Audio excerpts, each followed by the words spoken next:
तो इस तरीके से तुम्हारे पेपर में कह सकते हो कि पूरा का पूरा हिंदी का जो निचोड़ है ना, इस वीडियो में मैंने तुमको दे दिया है। कहाँ पर किस किस तरीके का क्वेश्चंस तुम्हारे पेपर में आने वाला है, ठीक है, और कैसे तुमको वो सारे क्वेश्चंस की प्रिपरेशन करनी है, ठीक है, कैसे तैयार करना है, कैसे लिखना है। ये वीडियो अगर तुमने देखी होगी तो तुम्हें पता ज़रूर चला होगा।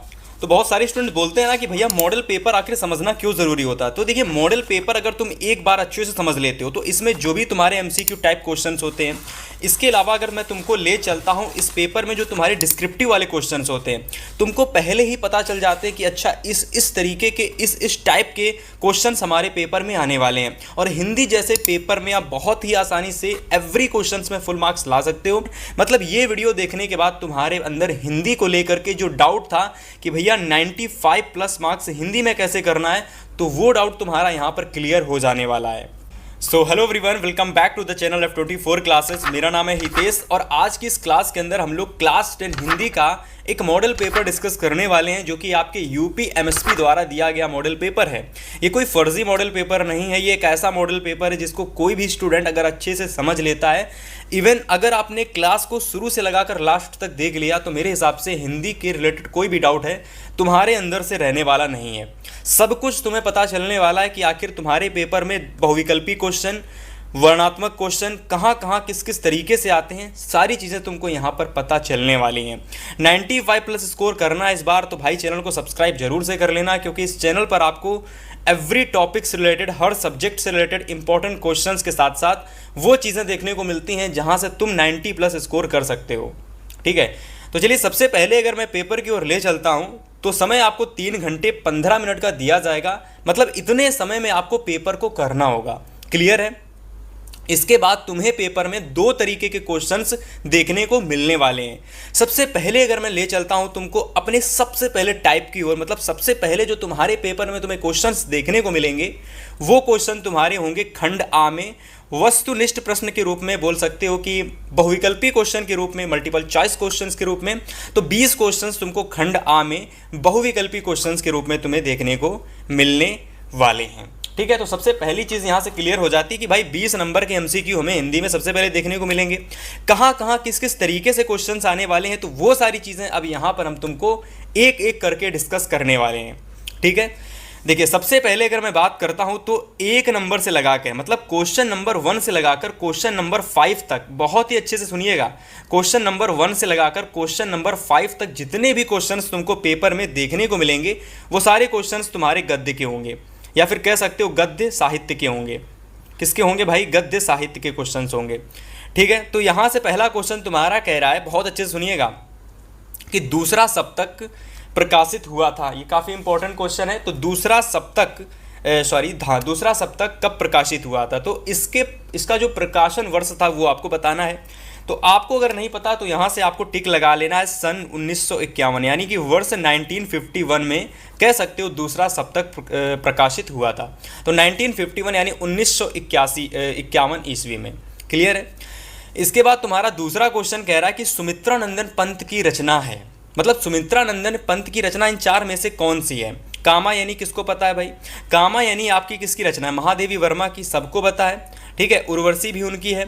लेकिन जो तुम्हारी पल्लव रचना है, ये तुम्हारी रचना किसकी है भाई? सुमित्रानंदन पंत की रचना है। और ये जितने भी क्वेश्चंस यहाँ पर तुमको स्टार्टिंग के 1 नंबर से लगाकर 5 नंबर तक देखने को मिलेंगे, वह सारे क्वेश्चंस आपके पद्य साहित्य के क्वेश्चंस होने वाले हैं। मेरी बात ध्यान से सुनिएगा, पद्य साहित्य के 5 क्वेश्चंस पेपर में तुम्हारे गद्य साहित्य के 5 क्वेश्चंस तुम्हारे पेपर में सबसे पहले तुम्हें देखने को मिलने वाले हैं। तीसरा क्वेश्चन कह रहा है कि छायावादी युग की मुख्य विशेषता इन 4 में से कौन सी है? प्रकृति का मानवीकरण, युद्धों का वर्णन और यथार्थ चित्रण, भक्ति की प्रधानता, ठीक है। इन 4 ऑप्शन में से अगर मैं बिल्कुल सही ऑप्शन की बात करता हूं तो ऑप्शन नंबर ए आपका बिल्कुल सही हो जाएगा। यानी प्रकृति का जो मानवीकरण है ये आपके छायावादी युग की एक प्रमुख विशेषता हो जाती है, क्लियर है। चलिए, इसके बाद क्वेश्चन नंबर 4 की ओर ले चलते हैं। 4 नंबर क्वेश्चन कह रहा है कि मैथिली शरण गुप्त किस युग से संबंधित कह सकते हो आपके कवि हैं, ठीक है, या फिर लेखक हैं। तो अगर मैं मैथिली शरण गुप्त की बात करता हूं, ठीक है, तो यहाँ पर द्विवेदी युग, शुक्ल युग, छायावादी युग और भारतेंदु युग 4 ऑप्शन तुम्हें दे रखे हैं। अब देखिए, यहाँ से अगर मैं ट्रिक के तहत याद करूँ तो आपको ट्रिक के तहत नहीं करना है, सीधा डायरेक्ट आपको क्वेश्चन याद करने पर फोकस करना है। तो मैथिली शरण गुप्त किस युग से संबंधित कवि हैं भाई? तो ये तुम्हारे हैं द्विवेदी युग से संबंधित। ऑप्शन नंबर ए को आप बिल्कुल सही कर लेंगे, ठीक है। 5वां नंबर क्वेश्चन कह रहा कि केशव को कठिन काव्य का प्रेत किसने कहा? कठिन काव्य का जो प्रेत है वो किसने कहा? किसको? केशव दास को, ठीक है। केशव का पूरा नाम केशव दास था।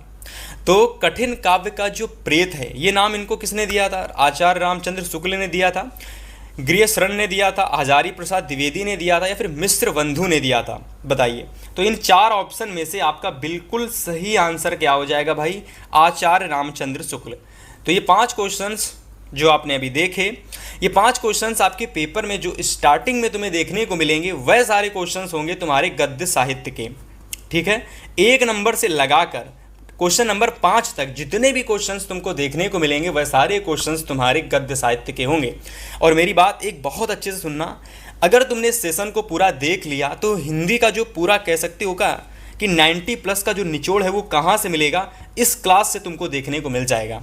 पूरी कंप्लीट क्लास को कर लीजिए, मैं गारंटी दे रहा हूँ कि हिंदी में इससे बाहर तुम्हारे पेपर में चीज़ें कुछ नहीं आ सकती, ठीक है। चलिए आगे बात करते हैं। यहाँ पर देख सकते हो तुम लोग, तो यहाँ पर अगर मैं बात करता हूँ क्वेश्चन नंबर 6, 7, 8, 9, 10 की, तो आप सभी को पता है कि यहाँ पर हमारा क्वेश्चन टाइप बदल जाएगा। अब पेपर में 1 से लगाकर 5 तक जो क्वेश्चंस पूछे गए थे वह थे गद्य साहित्य के। इतनी चीज़ क्लियर है। यहाँ से क्वेश्चन नंबर 6 से लगाकर क्वेश्चन नंबर 10 तक जितने भी क्वेश्चंस तुमको देखने को मिलेंगे वह सारे क्वेश्चंस तुम्हारे होंगे पद्य साहित्य के। कहाँ के होंगे भाई? पद्य साहित्य के क्वेश्चंस होंगे, ठीक है। और एक चीज़ मैं और क्लियर कर देता हूँ कि मैं कुछ समय बाद आप लोगों को एक सेशन देने वाला हूँ जिसमें मैं आपको हिंदी के टॉप 100 इंपॉर्टेंट MCQ देने वाला हूँ, ठीक है। टॉप 100 इंपॉर्टेंट MCQ क्वेश्चंस, ये टॉप 100 MCQ तुम अगर कर लेते हो तो तुम्हारे यहाँ से गद्य के क्वेश्चंस और तुम्हारे यहाँ से पद्य के क्वेश्चंस, सारे के सारे क्वेश्चंस तुम्हारे कवर हो जाएंगे, ठीक है। तो उस सेशन के लिए चैनल को सब्सक्राइब कर लेना, बेल नोटिफिकेशन को भी ऑन कर लेना, ताकि ये जब सेशन चैनल पर अपलोड हो तो आपको ये तुरंत ये वीडियो आप तक पहुँचे, इसलिए चैनल के साथ जुड़े रहिएगा। क्लियर है? तो क्वेश्चन नंबर 6 कह रहा है, पद्य साहित्य का पहला क्वेश्चन है कि अजातशत्रु नाटक के नाटककार कौन हैं? तुम यहाँ पर देख पा रहे होगे कि तुम्हारे पेपर में नाटककार करके क्वेश्चंस आते हैं, मतलब रचनाकार क्वेश्चंस आते हैं, नाटककार वाले क्वेश्चंस आते हैं, उपन्यास से संबंधित क्वेश्चंस आते हैं, और ये रचना किस कवि की है, ये रचना किस लेखक की है, इस तरीके के क्वेश्चंस तुमको देखने को मिलते हैं। तो ये सब चीज़ें तुम्हें समझ लेना तो तुम्हारे लिए MCQ आसान हो जाएगा। अजातशत्रु नाटक के नाटककार कौन है? काफ़ी इंपॉर्टेंट क्वेश्चन है, तो चलिए बात करते हैं। तो इसका सही आंसर हो जाएगा जयशंकर प्रसाद, ठीक है। आप सभी को पता होगा अजातशत्रु, ठीक है। और ठीक है, बाकी क्वेश्चंस तुम्हारा 7 नंबर को देखिएगा। इलाचंद्र जोशी जो है ना, इलाचंद्र जोशी की कहानियों का विषय है। तो इन 4 में से इलाचंद्र जोशी का कौन सा कहानी है, कौन सी कहानी का विषय है? ठीक है, सामाजिक, मनोवैज्ञानिक, ऐतिहासिक, राजनीतिक, ठीक है भाई। तो यहाँ से अगर हम बात करते हैं स्टूडेंट्स क्वेश्चन नंबर 7 के राइट आंसर की, तो आप सभी लोगों का यहाँ से बिल्कुल सही आंसर हो जाएगा मनोवैज्ञानिक। क्या सही आंसर हो जाएगा? मनोवैज्ञानिक इलाचंद्र जोशी का कह सकते हो कि कहानी का विषय है। चलिए क्वेश्चन नंबर 8 की बात करते हैं कि कह रहा है कि सन 1018 से लगाकर यानी 1018 से लगाकर 1936 यानी कि 1936 ईस्वी तक का जो समय था उसको क्या कहते हैं? देखो 1018 से लगाकर 1936 यानी 1936 के बीच का जो समय अंतराल था या फिर समय काल था, इसको हम लोग किस युग के नाम से जानते हैं? किस युग के नाम से जानते हैं? बिल्कुल सही है। तो किस युग के नाम से जानते हैं? तो इसको हम लोग शुक्ल युग के नाम से भी जानते हैं, ठीक है। ये जो तुम्हारा समय दिख रहा है ना 1018 से लगा करके 1936 तक, यानी कि 1018 से लगा करके 1936 तक की जितना भी तुम्हारा यहाँ से स्टार्ट से और यहाँ तक एंड, ये जो तुम्हारे बीच का जो समय अंतराल था इसको तुम लोग शुक्ल युग भी कह सकते हो, प्रेमचंद्र युग भी कह सकते हो और प्रसाद युग भी कह सकते हो, ठीक है। मतलब कि इसके बीच में आने वाला जो समय है ना वो इन तीनों नामों से जाना जाता है। तो यहाँ से हमारा ऑप्शन नंबर डी सही हो जाएगा, क्योंकि भाई शुक्ल युग भी सही है, प्रेमचंद्र युग भी सही है और आपका प्रसाद युग भी सही है। तो यहाँ से तुम्हारा बिल्कुल सही आंसर जो हो जाएगा वो हो जाएगा उपर्युक्त सभी, यानी कि ऑल ऑफ दिस, ठीक है। चलिए बात करते क्वेश्चन नंबर 9 की। कह रहा है कि इस बार क्वेश्चन में थोड़ा सा अलग तरीके से क्वेश्चन आया है। देखो पेपर में क्या होता है, कभी भी क्वेश्चन एक तरीके से नहीं आते हैं, हर टाइप तुम्हारा डिफरेंट होता है। मैंने तुमसे स्टार्टिंग में बताया था कि तुम्हारे पेपर में जो गद्य और पद्य से क्वेश्चंस आएंगे, तुम्हें बस उसके टाइप पर फोकस करना है कि किस किस तरीके के क्वेश्चंस पूछे जाते हैं। जैसा कि तुमने देखा कि यहाँ पर हमारे पेपर में समय से क्वेश्चन आ गया, ठीक है। ये समय मतलब इतने से लगाकर इतने तक कौन सा समय था, क्लियर है। जैसे कि यहाँ पर तुम देख सकते हो कि यहाँ पर पूछ लिया गया था कि इसके नाटककार कौन है। ऐसे ही तुम्हारे पेपर में उपन्यासकार पूछा जा सकता है, ठीक है। तो इस तरीके से क्वेश्चंस आते, बस तुमको इसी चीज़ पर फोकस करना है, ठीक है। 9 नंबर क्वेश्चन कह रहा है कि मिलान कीजिए, इसको समझ लेते हैं। तो यहाँ पर तुमको रचनाकार दे, मतलब यहाँ पर तुमको कह सकते हो कि विधाएँ दे रखी हैं। विधाएँ, अब देखो विधा क्या होती है।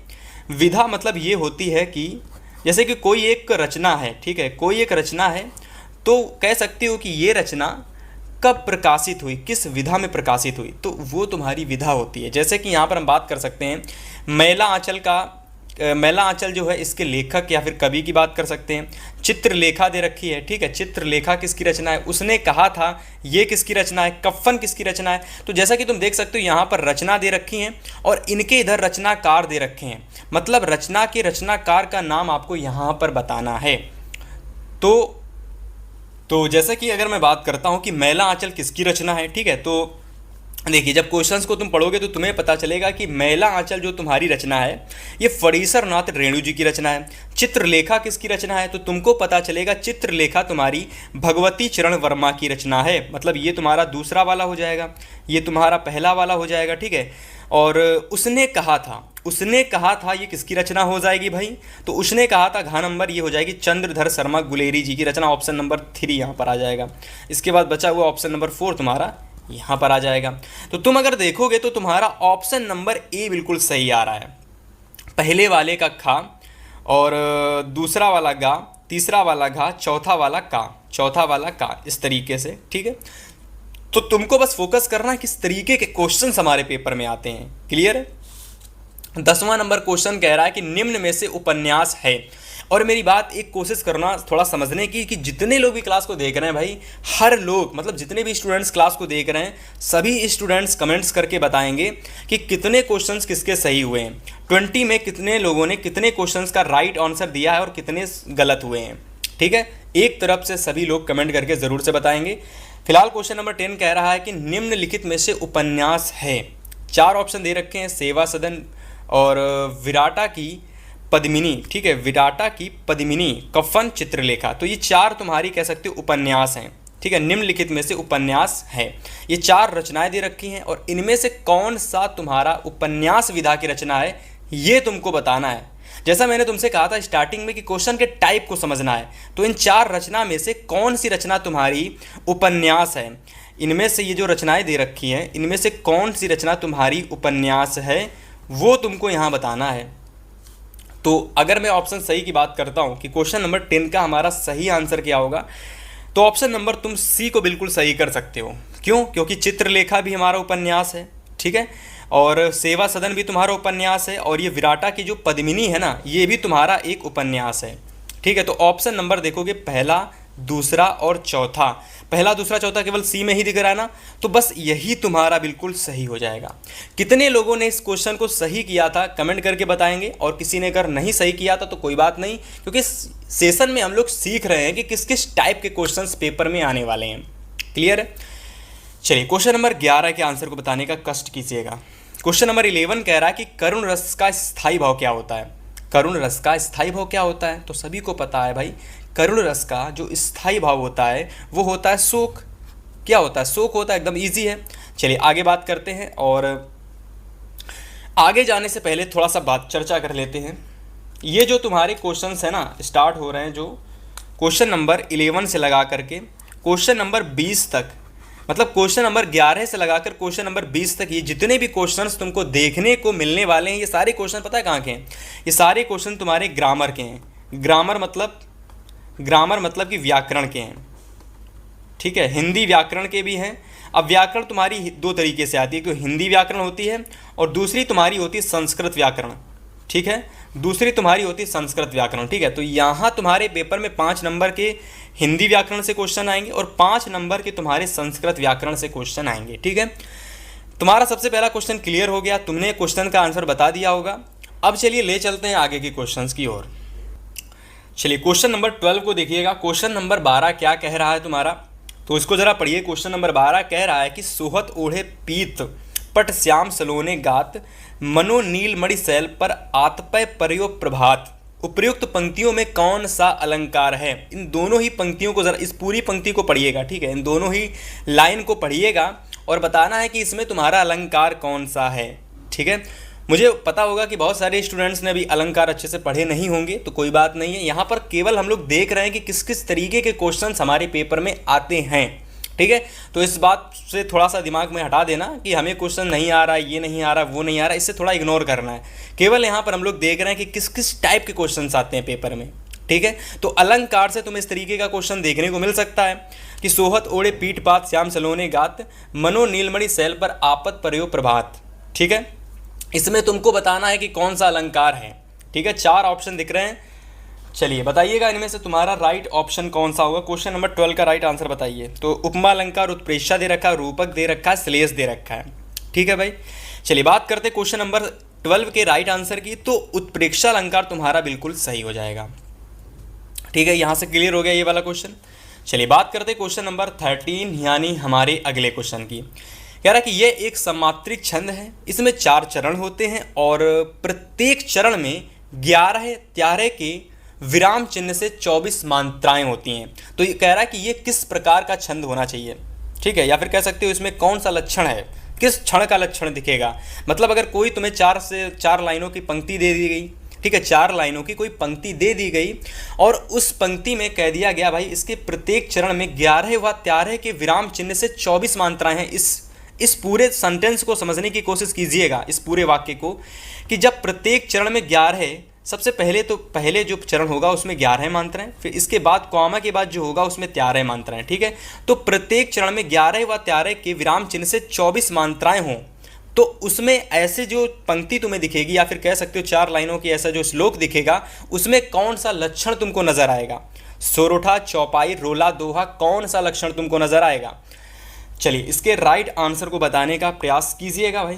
क्वेश्चन नंबर 13 के गेस कीजिए राइट आंसर क्या होगा।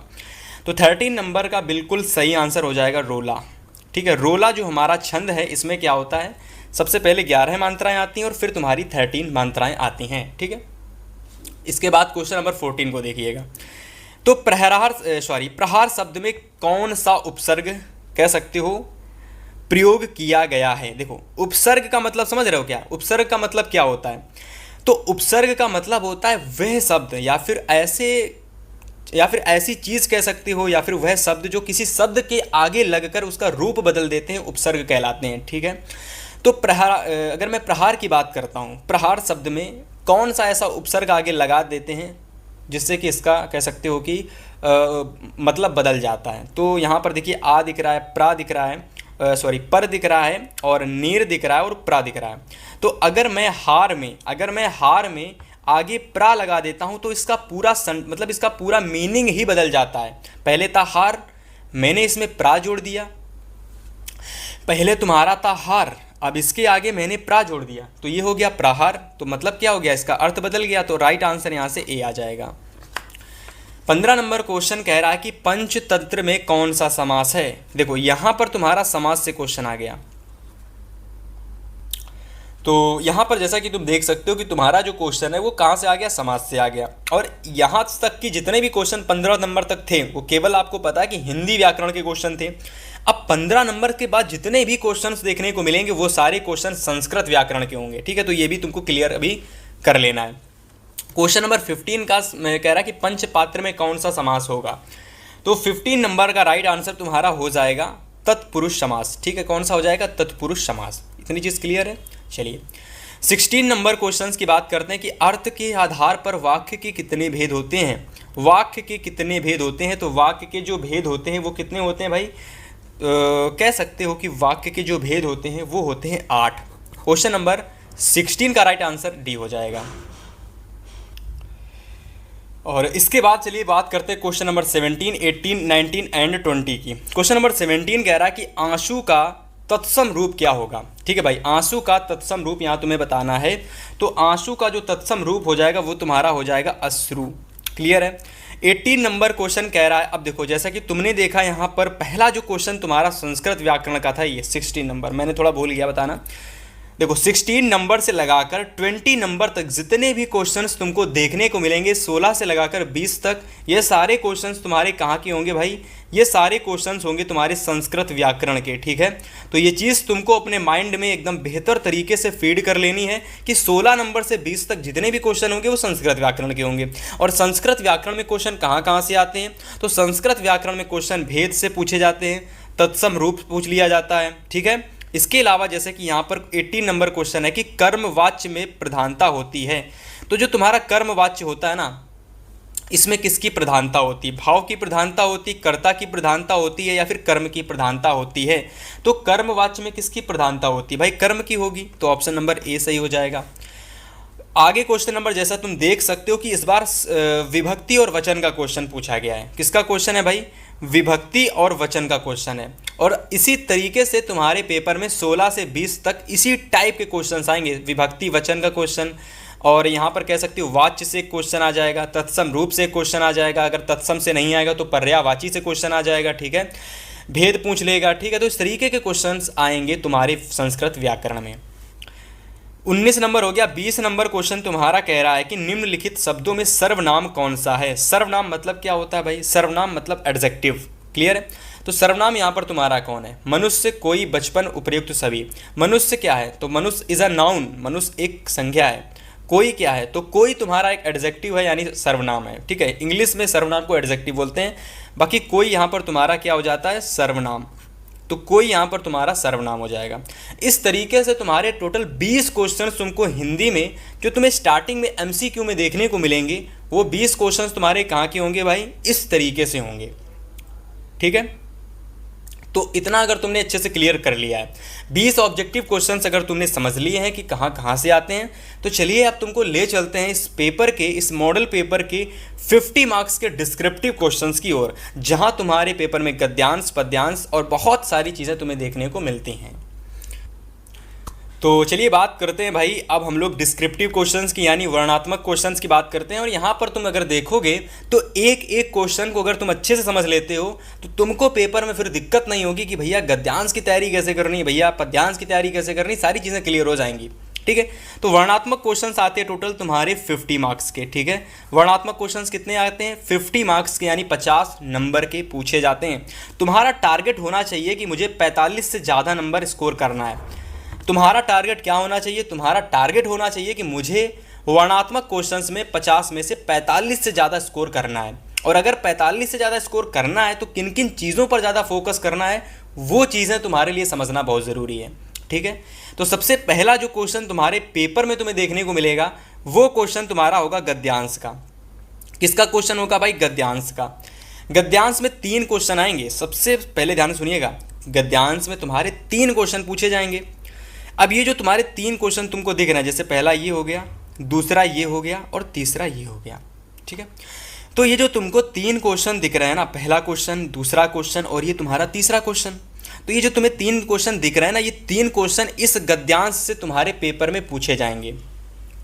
किससे पूछे जाएंगे? तो इस पूरे पर्टिकुलर गद्यांश से पूछे जाएंगे। सबसे पहली चीज़, पहला क्वेश्चन हर क्वेश्चन मतलब हर एक गद्यांश में समान मिलेगा। पहला क्वेश्चन हर एक गद्यांश में समान मिलेगा, जहां तुमको संदर्भ करना होगा। और संदर्भ करना बहुत ही ज़्यादा आसान होता है, बहुत ज़्यादा इजी होता है। इसके 2 नंबर तुम्हें एकदम ईजिली मिल जाएंगे। पहला क्वेश्चन 2 नंबर का, दूसरा क्वेश्चन 2 नंबर का, और कह सकते हो तीसरा क्वेश्चन भी 2 नंबर का। हर एक क्वेश्चन 2-2 नंबर का होता है। पूरा क्वेश्चन तुम्हारे पेपर में ये 6 नंबर का पूछा जाता है। ठीक है, पहला क्वेश्चन आएगा संदर्भ वाला। दूसरा क्वेश्चन पूछा जा सकता है कि लेखक ने भारतीय संस्कृति को अनेक देशों का समूह क्यों कहा है। ठीक है, तो दूसरा क्वेश्चन का आंसर तुम्हें इस पैसेज से, या फिर कह सकते हो इस जब गद्यांश को तुम पढ़ोगे तो तुमको मिल जाएगा। तीसरा क्वेश्चन पूछा जा सकता नहीं है। तीसरा क्वेश्चन यही आएगा 100%। रेखांकित अंश की व्याख्या कीजिए। ये जो तुमको पूरा गद्यांश दिख रहा है ना, इसमें केवल तुमको उतने की ही व्याख्या करनी है जितने में अंडरलाइन है। जैसे कि दे रखा है कि इन विभिन्नताओं को देखकर अगर अपरिचित आदमी घबराकर कह उठे कि यह एक देश नहीं अनेक देशों का समूह है, तो जैसा कि तुम पूरा पढ़ोगे तो लगभग यहाँ तक की बात की जा रही कि इसमें आश्चर्य की बात नहीं।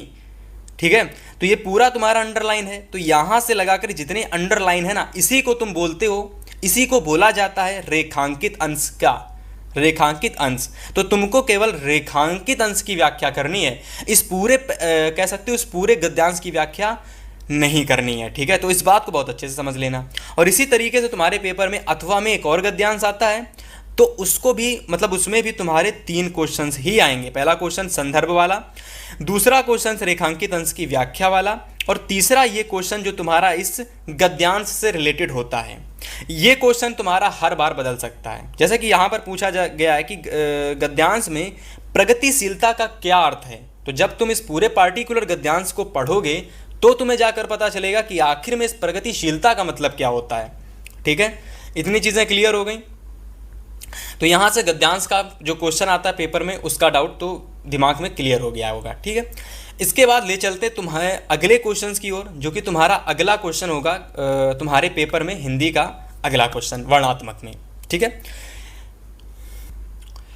तो अगर मैं बात करता हूँ इस दूसरे क्वेश्चंस की, तो ये तुम्हारा क्वेश्चन होगा पद्यांश का। देखो मैं बताना भूल गया, पर पहला क्वेश्चन तुम्हारा था गद्यांश का। ये जो तुम्हारा पहला क्वेश्चन था ये तुम्हारा गद्यांश का था, हालांकि मैंने स्टार्टिंग में ही बता दिया था। ये तुम्हारा पहला क्वेश्चन गद्यांश का है। ठीक है, ये दूसरा क्वेश्चन तुम्हारा पहला क्वेश्चन गद्यांश का था, दूसरा क्वेश्चन तुम्हारा पद्यांश का है। पहला गद्यांश का, दूसरा पद्यांश का। पद्यांश थोड़ा सा कह सकते हो डिफिकल्ट होता है एज कंपेयर टू गद्यांश के, इसलिए तुम्हें इस पर फोकस बहुत अच्छे से करना है। ठीक है, इसमें भी तुम्हारे पेपर में 2-2 नंबर के कह सकते हो कि 3 क्वेश्चंस आते हैं। कितने? 2-2 नंबर के 6 मार्क्स के 3 क्वेश्चन पूछे जाते हैं। पहला क्वेश्चन इसमें भी तुम्हारा संदर्भ वाला सेम देखने को मिलेगा। ठीक है, दूसरा क्वेश्चन भी तुमको सेम ही देखने को मिलेगा, जहां पर तुमको रेखांकित अंश की व्याख्या करने के लिए होगी। ठीक है, तो तुम्हें एक पार्टिकुलर पद्यांश दिया जाएगा और उस पार्टिकुलर पद्यांश में स्टार्टिंग के 2 क्वेश्चंस तो बिल्कुल सेम होंगे। सबसे पहला क्वेश्चन एकदम सेम गद्यांश की तरह होगा, संदर्भ वाला। दूसरा क्वेश्चन भी सेम होगा, एकदम रेखांकित अंश की व्याख्या करने के लिए होगी। अब तुमको यहाँ थोड़ा सा समझना है, जब तुम किसी पद्यांश के रेखांकित अंश की व्याख्या करने के लिए बैठो तो कोशिश करो कि तुम्हें उसकी हिंदी बहुत अच्छे से पता हो। तुम्हें मतलब व्याख्या करने की ज़रूरत ही ना पड़े, बस तुम इसको पढ़ो और तुम्हें समझ में आ जाना चाहिए कि अच्छा इसकी व्याख्या ये होने वाली है। तो तुम्हें इसके लिए क्या करना है, जितने भी इंपॉर्टेंट पद्यांश हैं जो तुम्हारे पेपर में इस बार 2027 में आने वाले हैं, उन सभी पद्यांश को नोट कर लो और उन सभी पद्यांश की अच्छे से प्रिपरेशन कर लो।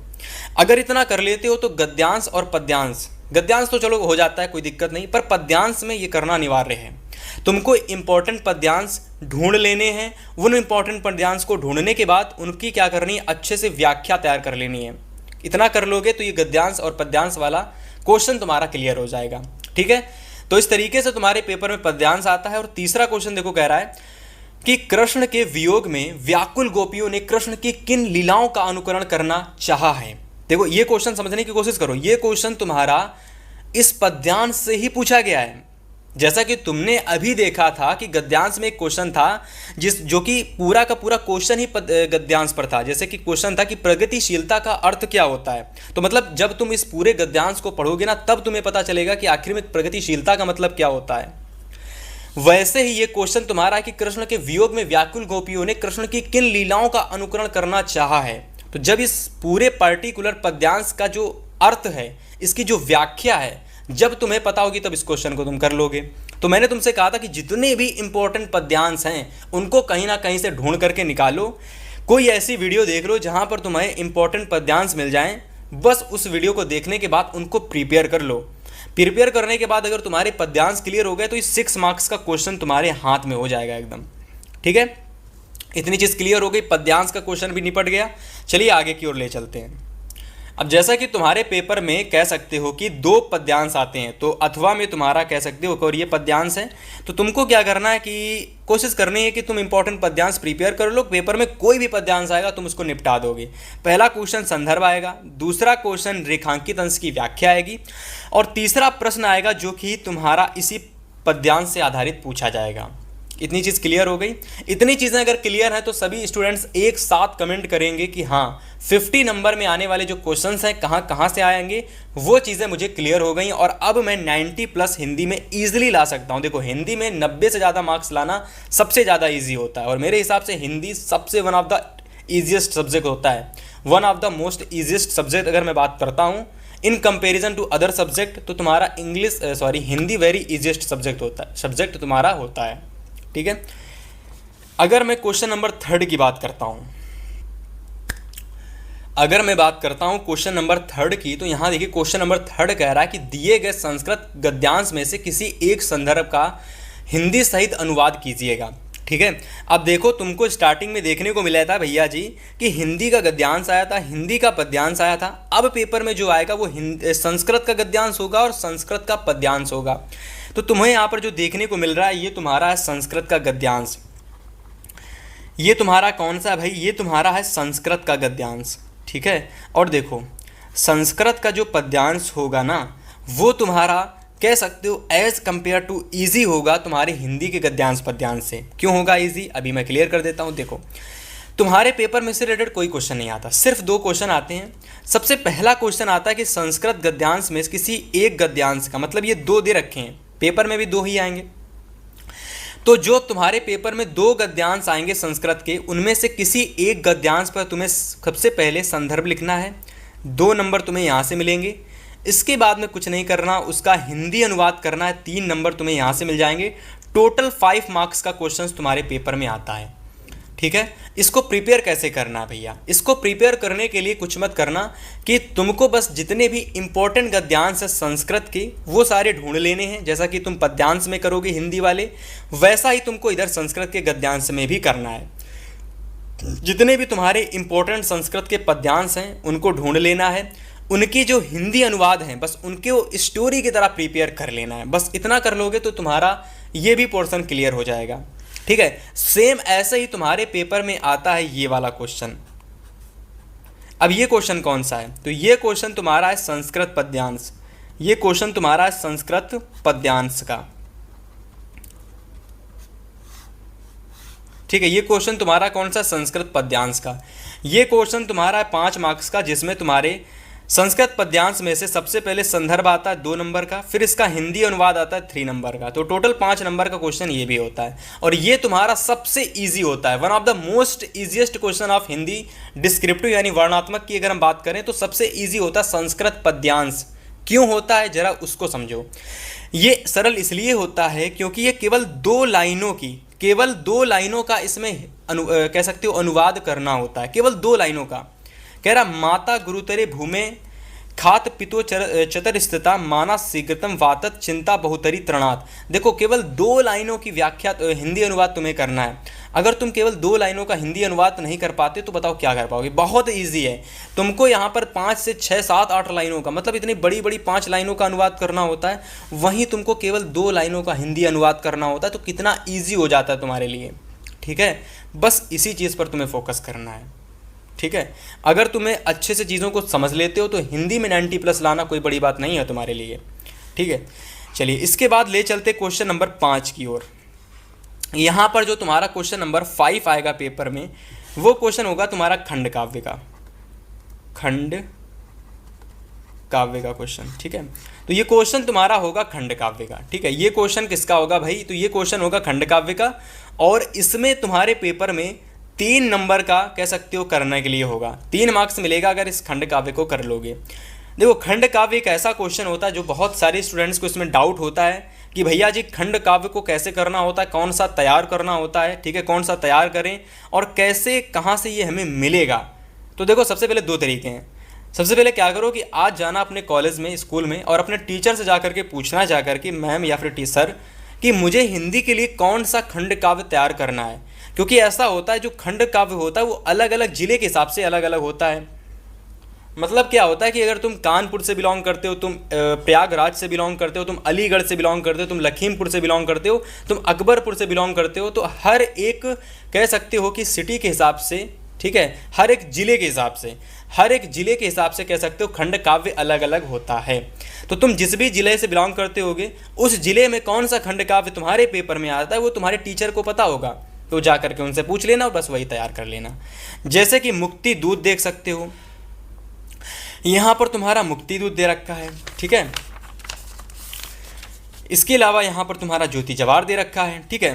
मेवाड़ मुकुट दे रखा है, अग्र पूजा दे रखा है, जय सुभाष दे रखा है, मातृभूमि दे रखा है और कर्ण दे रखा है, ठीक है। ऐसे ही कर्मवीर और तुम्हारा तुमुल खंड काव्य है। तो इस तरीके से टोटल कह सकते हो कि लगभग 10 या 7 से 8 खंड काव्य होते हैं। हर एक जिले के हिसाब से खंड काव्य कह सकते हो अलग अलग होता है। तो तुम जिस भी जिले से बिलोंग करते हो उस जिले के हिसाब से तुम्हें खंड काव्य प्रिपेयर करना है।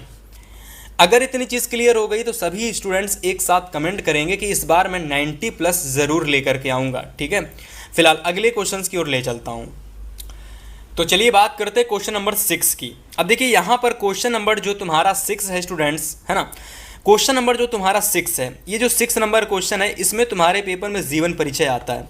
बहुत सारे स्टूडेंट इस जीवन परिचय वाले क्वेश्चन को देख करके एकदम झूम उठे होंगे कि भैया जीवन परिचय तो बहुत आसान होता है। देखो आसान तो होता है, लेकिन जीवन परिचय अगर तुम इसमें फुल मार्क्स लाना चाहते हो, देखो ये तुम्हारे 5 मार्क्स का क्वेश्चन होता है। कितने मार्क्स का होता है टोटल? ये तुम्हारे 5 मार्क्स का क्वेश्चन होता है, जिसमें 3 नंबर जो तुमको मिलते हैं वो तुमको मिलते हैं जीवन परिचय करने के लिए, ठीक है। और यहाँ से 2 नंबर जो तुमको मिलते हैं वो तुमको मिलते हैं इसकी रचनाओं को करने के लिए। किसकी रचनाओं को करने के लिए? जिस भी लेखक या कवि का जीवन परिचय लिखोगे उसमें तुमको 3 नंबर मिलेंगे जीवन परिचय को करने के लिए और 2 नंबर तुमको मिलेंगे उसकी रचनाओं को लिखने के लिए, ठीक है। तो 5 नंबर का क्वेश्चन इस तरीके से आता है।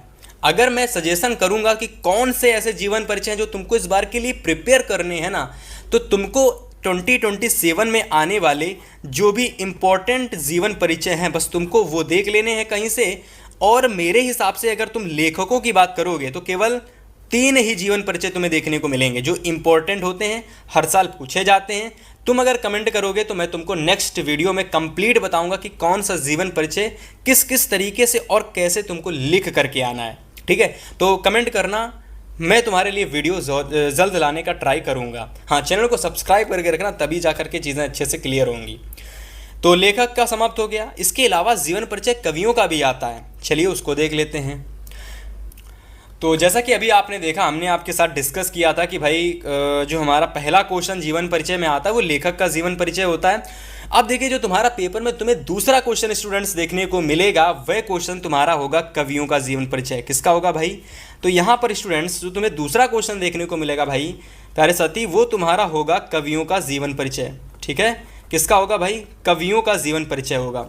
और ये जो कवियों का जीवन परिचय वाला क्वेश्चन होता है ये भी तुम्हारे पेपर में 5 मार्क्स का आता है। 5 मार्क्स का मतलब 3 नंबर जो तुमको मिलेंगे वो तुम्हें मिलेंगे जीवन परिचय को करने के लिए, और जो तुमको 2 नंबर मिलेंगे वो तुमको मिलेंगे इसकी इसकी जो प्रमुख रचनाएं हैं उसको लिखने के लिए, ठीक है। तो इस तरीके से कवियों का जीवन परिचय भी 5 नंबर का पूछा जाता है। कवियों की अगर मैं बात करता हूं तो कवियों में मेरे हिसाब से अगर तुम 3 या फिर 4 अगर जो इम्पोर्टेंट जीवन परिचय हैं उनको तैयार कर लेते हो तो उससे बाहर पेपर में तुम्हें जीवन परिचय देखने को नहीं मिलेगा। चैनल को सब्सक्राइब करके रखोगे तो मैं तुम्हारे लिए इम्पोर्टेंट अगली वीडियो जीवन परिचय पर ही लेकर के आने वाला हूं। बस चैनल को सब्सक्राइब करके रखिएगा। जो भी चीज़ें तुमको मिलने वाली हैं एकदम फर्स्ट क्लास नंबर 1 चीज़ें मिलने वाली हैं, और PDF वगैरह भी तुमको दिया जाएगा। कैसे तुमको PDF मिलेगा सारी चीज़ें तुमको यहाँ पर हम डिस्कस करके बताएंगे, ठीक है। चलिए क्वेश्चन नंबर 7 की बात करते हैं। तो क्वेश्चन नंबर 7 कह रहा है कि अपनी पाठ्य पुस्तक से कटसंत कोई एक श्लोक लिखिए जो इस प्रश्न पत्र में ना आया हो। अब ऐसा हर बार क्वेश्चन आता है 2 नंबर का, तो इसको इग्नोर मत करना। ये 2 नंबर का क्वेश्चन तुम्हारे पेपर में श्लोक का पूछा जाता है। 2 नंबर का क्वेश्चन श्लोक का आता है, क्लियर है। श्लोक कोई ऐसा लिखना जो तुम्हारे पेपर में ना पूछा गया हो। अब सबसे पहला क्वेश्चन बनेगा कि भैया जी श्लोक आता कहाँ पे है, पहला वाला जो श्लोक आता है वो होता कहाँ पेपर में, तो वो क्वेश्चन तुम्हारा होता है ये वाला। ये जो तुमको दिख रहा है ना, जो छोटे छोटे 2-2 लाइनों के क्वेश्चन, यही तुम्हारे गद्यांश यही तुम्हारे संस्कृत के पद्यांश होते हैं और यही तुम्हारे श्लोक होते हैं, ठीक है। तो ये दोनों ही श्लोक तुमको पेपर में नहीं लिखने हैं। दोनों में से अगर दोनों लर्न करके गए और दोनों में से कोई एक लिख के चले आए हो ना तो वहाँ नंबर कट जाएगा। तो कोशिश करना कि आप लोग ऐसा श्लोक लिखना जो पेपर में ना पूछा गया हो। तो तुमको 2 नंबर पूरा फिक्स मिल जाएगा। ठीक है, चलिए इसके बाद क्वेश्चन नंबर 8 आता है यहाँ से तुम्हारा संस्कृत के प्रश्न उत्तर। किसके प्रश्न उत्तर भाई? तो भैया संस्कृत के आते हैं प्रश्न उत्तर। संस्कृत के प्रश्नोत्तर आते हैं और ये भी तुम्हारे 2 मार्क्स के आते हैं। ठीक है, तो ये 4 दे रखे होते हैं कि इनमें से 2 का आंसर देना होता है। भाई दे लोगे तो आंसर तुम्हारा कह सकते हो तुमको 2 नंबर मिल जाएगा। और ऐसा नहीं है संस्कृत का आंसर संस्कृत में ही देना है, ये नहीं कि हिंदी में देने लगेंगे, नहीं, संस्कृत का आंसर संस्कृत में ही आपको देना पड़ेगा। और लास्ट नहीं है, 9 नंबर है। 9 नंबर क्वेश्चन तुम्हारे पेपर में आएगा निबंध से रिलेटेड। मतलब आपको यहाँ पर जो क्वेश्चन दिया जाएगा वो होगा निबंध वाला, और ये क्वेश्चन जो होगा पूरे के पूरे हिंदी के पेपर का सबसे बड़ा क्वेश्चन होता है। 7 मार्क्स का क्वेश्चन होता है ये निबंध वाला क्वेश्चन। 7 नंबर का ये निबंध वाला क्वेश्चन, जिसमें 200 शब्दों में तुमको निबंध लिखना पड़ेगा। ठीक है, तो जैसे कि प्रदूषण की समस्या पर निबंध, ठीक है, विज्ञान अभिशाप या वरदान, यातायात के नियम और जनसंख्या लाभ और हानि। तो इस तरीके से जो इम्पोर्टेंट, जो इस टाइम कह सकते हो चर्चे में जो बहुत ज़्यादा चीज़ें हैं, जो चीज़ें चर्चे में बहुत ज़्यादा होती हैं उस पर रिलेटेड निबंध पूछे जाते हैं। ठीक है, तो जो इम्पोर्टेंट निबंध है उसकी भी वीडियो मैं तुम्हारे लिए बहुत जल्द लेकर के आने वाला हूँ, इसलिए चैनल को सब्सक्राइब करके ज़रूर से रखिएगा। बहुत जल्द तुम्हारे लिए बहुत इंपॉर्टेंट क्लासेस आने वाली हैं। ठीक है, 10 नंबर क्वेश्चन कह रहा है तुम्हारा, एक चीज़ क्लियर कर देते हैं भाई कि जो 10वां क्वेश्चन होगा ना, ये तुम्हारा पत्र का होगा। कौन सा होगा? पत्र वाला। और पत्र तुम्हारा 4 नंबर का पूछा जाता है। ठीक है, तो पेपर में अक्सर क्या होता है कि जो पत्र होते हैं वो 2 आते हैं, 2 में से किसी एक पत्र को आपको लिखना होता है। ठीक है, तो इस तरीके से तुम्हारे पेपर में कह सकते हो कि पूरा का पूरा हिंदी का जो निचोड़ है ना, इस वीडियो में मैंने तुमको दे दिया है। कहाँ पर किस किस तरीके का क्वेश्चंस तुम्हारे पेपर में आने वाला है। ठीक है, और कैसे तुमको वो सारे क्वेश्चंस की प्रिपरेशन करनी है। ठीक है, कैसे तैयार करना है, कैसे लिखना है। ये वीडियो अगर तुमने देखी होगी तो तुम्हें पता ज़रूर चला होगा। अगर वीडियो पसंद आई है, क्लास पसंद आई है, तो एक बार इस वीडियो को, सेशन को शेयर कर दीजिएगा उस स्टूडेंट तक जो आपका सबसे बेस्ट फ्रेंड है। ठीक है, उसको भी शेयर कीजिएगा। इंग्लिश का ये मॉडल पेपर अगर समझ लेता है वो स्टूडेंट तुम्हारा दोस्त, तो उसकी भी हिंदी के लिए 90+ की पूरी तैयारी हो जाएगी। ठीक है, फिलहाल चैनल को सब्सक्राइब करके रखिएगा। मिलेंगे नेक्स्ट वीडियो में, तब तक के लिए जय हिंद।